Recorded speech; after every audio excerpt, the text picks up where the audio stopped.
कंपनियां एक राज्य में ब्लैक लिस्टेड होती है, दूसरे राज्य में जाके ठेका ले लेती है, वहां ब्लैक लिस्टेड होती है, तीसरे राज्य में कमीशन देके ठेका ले लेती है। एसएससी ने खाली एक लो बजट को देखकर इस पे ट्रस्ट करा और ट्रस्ट करने के बाद फिर आपने वापस बच्चों के भविष्य के साथ खिलवाड़ करी। आप भविष्य के साथ खिलवाड़ कर रहे हो, आप देश के साथ खिलवाड़ कर रहे हो।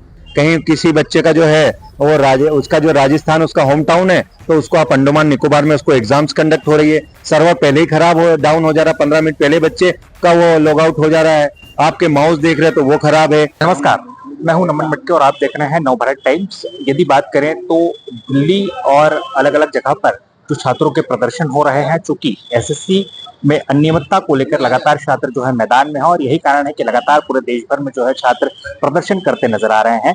मध्य प्रदेश की आर्थिक राजधानी है इंदौर और शिक्षा की नगरी भी कहा जाता है। यहाँ भी कुछ विद्यार्थी जो है लगातार विरोध प्रदर्शन करते नजर आ रहे हैं और एसएससी को लेकर अपनी मांग जो है वो रखते नजर आ रहे हैं। कुछ छात्र हैं जो अपना ज्ञापन लेकर के कलेक्टर कार्यालय तक पहुंचे हैं, उनसे बातचीत करते हैं और जानते हैं आखिर क्या कुछ मांगे उनकी एसएससी को लेकर के है। क्या नाम है आपका? रंजीत, किसान मंत्री। रणजीत जी, क्या मांगे रख रहे हैं आप? देखिए, जिस प्रकार एसएससी में फर्जीवाड़ा चल रहा है, अनियमितताएं चल रही है और एक ऐसी कंपनी को ठेका देने का काम किया है जिसको ब्लैक लिस्टेड किया था 2020 में। भारत सरकार ने खुद ये माना था कि ये कंपनी परीक्षा लेने योग्य नहीं है।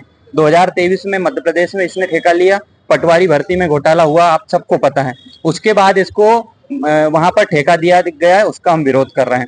दूसरा, जिस प्रकार से एग्जाम सेंटर दिए जा रहे हैं, यदि कोई व्यक्ति राजस्थान का, उसको अंडमान निकोबार भेजा जा रहा है, मध्य प्रदेश के व्यक्ति को उड़ीसा भेजा जा रहा है, तमिलनाडु एग्जाम सेंटर दिया जा रहा है, तो ये एक प्रकार से कहीं ना कहीं बच्चों को प्रताड़ित और शोषित करने का काम है। वैसे भी मध्यम वर्ग के सब लोग आते हैं, इतना पैसा किसी के पास है नहीं कि वो 500-500 किलोमीटर दूर एग्जाम देने जाएं। तो एक तो ब्लैक लिस्टेड कंपनी को हटाया जाए, दूसरा है जो एग्जाम में अनियमितताएं हो रही है। और उसके साथ इंदौर में खुद में मालव इंस्टीट्यूट के जब एग्जाम सेंटर बनाया गया, वहां बच्चों के साथ मारपीट हुई। 10 मिनट तक माउस काम नहीं कर रहे थे, कंप्यूटर हैंग हो गए। पूरे भारत की ये कहानी है। जब बच्चों ने शिकायत करी तो वहां जो कंपनी वाले थे वो बच्चों के साथ मारपीट करने लग गए। तो इस प्रकार की जो तमाम चीजें हो रही, उसके विरोध में आज ये ज्ञापन दिया जा रहा है। आगे क्या कुछ मांगे यहाँ से करेंगे? देखिए, हम प्रधानमंत्री जी के नाम आज ये ज्ञापन दे रहे हैं और उनसे यही मांग कर रहे हैं कि तमाम समस्याओं को खत्म किया जाए और जो एग्जाम है, कम से कम एग्जाम को फेयर किया जाए। और अभी पिछले ही संसद सत्र में संसद सत्र में पेपर लीक कानून पास हुआ। उस कानून का क्या औचित्य बच गया जब इस प्रकार की कंपनियों को ठेका दिया जाएगा, ब्लैक लिस्टेड कंपनियां काम करेगी। कंपनियां एक राज्य में ब्लैक लिस्टेड होती है, दूसरे राज्य में जाके ठेका ले लेती है, वहां ब्लैक लिस्टेड होती है, तीसरे राज्य में कमीशन देके ठेका ले लेती है। तो जब एग्जाम लेने वाला ही गड़बड़ है, उसके अंदर ईमानदारी नहीं है, तो एग्जाम फेयर कैसे होंगे?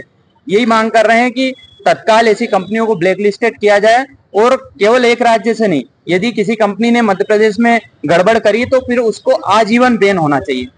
चलिए, और भी छात्र हैं, उनसे बातचीत करेंगे। क्या नाम है आपका? मेरा नाम आदित्य। क्या मांगे लेकर के पहुंचे? मांगे यही है, जैसे कि कोई स्टूडेंट है, उसका आपने पहले तो 200-300 किलोमीटर दूर सेंटर दिया। सेंटर देने के बाद जब वो छात्र वहां पर पहुंचा, अब इंस्टेंट उसका या तो डेट चेंज हो रही है या फिर उसका एग्जाम कैंसिल हो रहा है या फिर उसका इंस्टेंट सेंटर कैंसिल हो रहा है। बच्चा ट्रेन से सफर करके जा रहा है, फ्लाइट की उसके पास व्यवस्था नहीं है। आप इंस्टेंट यदि चेंज करोगे तो वो कहीं पे जाएगा नहीं। अगर ये कंपनियां यदि 2023 में एमपी में जब उसके बाद पटवारी घोटाले के बाद यदि बैन हो चुकी थी, तो फिर इस पर डबल से ट्रस्ट क्यों किया गया? अगर इस पर ट्रस्ट करा आपने, एसएससी ने खाली एक लो बजट को देखकर इस पर ट्रस्ट करा और ट्रस्ट करने के बाद फिर आपने वापस बच्चों के भविष्य के साथ खिलवाड़ करी। आप भविष्य के साथ खिलवाड़ कर रहे हो, आप देश के साथ खिलवाड़ कर रहे हो। इसमें बच्चों को मानसिक तौर पर भी आप तोड़ रहे हो। हर व्यक्ति के पास समय नहीं होता कि वो 2 साल 3 साल और तैयारी कर ले। हर व्यक्ति के पास एक लिमिटेड समय होता है। लिमिटेड समय के बाद फिर आप जाओगे तो हर बच्चे के लिए वो संभव नहीं है। हर बच्चा एक समान नहीं है।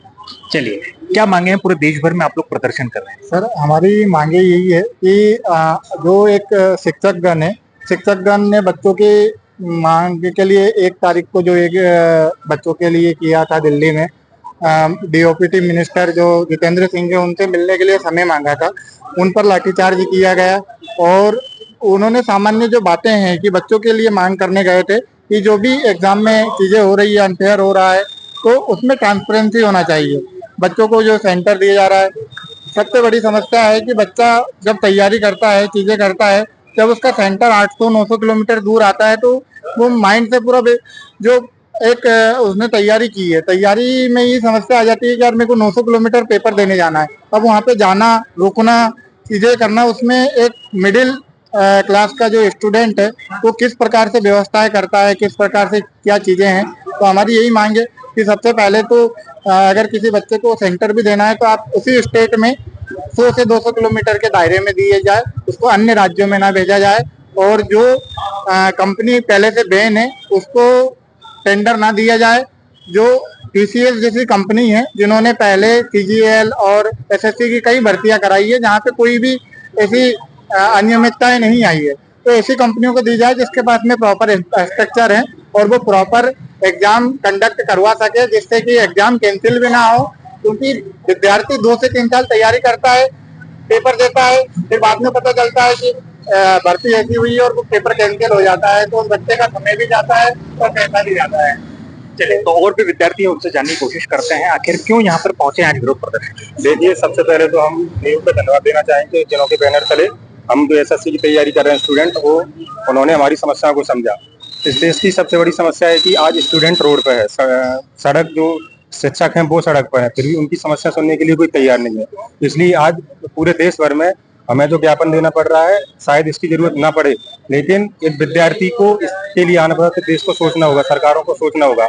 हम 4-4 साल तैयारी करते हैं, लेकिन अंत में जब एग्जाम देने का समय आता है तो पता चलता है किन्हीं कारणों से एग्जाम निरस्त कर दिया गया है।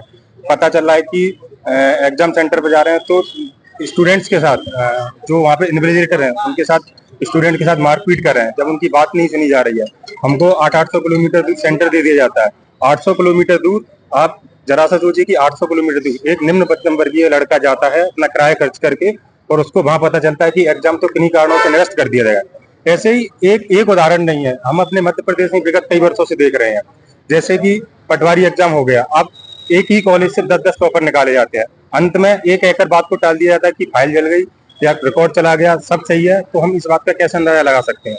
आदि इन समस्याओं से हमारा मन यहाँ तक भर चुका है, हमको इसकी जरूरत ही नहीं पड़ती, लेकिन अब स्टूडेंट्स को लड़ना होगा, हमें खुद आगे आना होगा, क्योंकि ना हमारी सरकार सुन रही है, ना कोई मंत्री सुन रहा है, ना कोई सुनना चाह रहा है। इसलिए हम सब नीम के आदरणीय बड़े भैया राधे जाट और रंजीत भैया के नेतृत्व में यहाँ आए हैं और अपनी मांगों को लेकर कलेक्टर साहब, प्रधानमंत्री के नाम कलेक्टर साहब को ज्ञापन देने के लिए यहाँ सब लोग इकट्ठे हुए।